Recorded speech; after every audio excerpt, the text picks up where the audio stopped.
Baby, leo nataka nikufanyia usafi. Nataka nikunyoe ndevu. Asante. Baby, alikuwa anakunyoa ndevu? Hapana, alikuwa ninyoe ndevu kwa kutumia hii hapa mashine.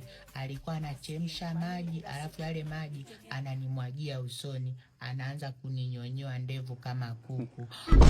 Jamani, mwanamke mbaya huyo baby. Baby pole. Asante.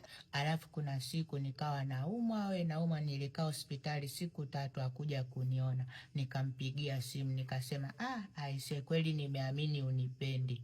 Akasema imani yako imekuponya.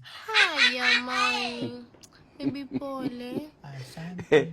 Alafu kuna siku huyo mwanamke pia alikuwa ni mchafu.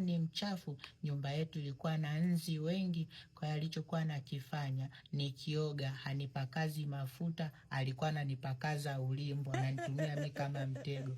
Baada ya kunipakaza huo ulimbo, zile pale nzi ndo zinakuja zinanata mwilini kwangu, ando akawa anaziulia kwenye mwili wangu, anasema kufa. Jamani, mwanamke mbaya huyo baby. Baby pole. Asante. Alafu baby, mimi nakupenda. Nakupenda pia.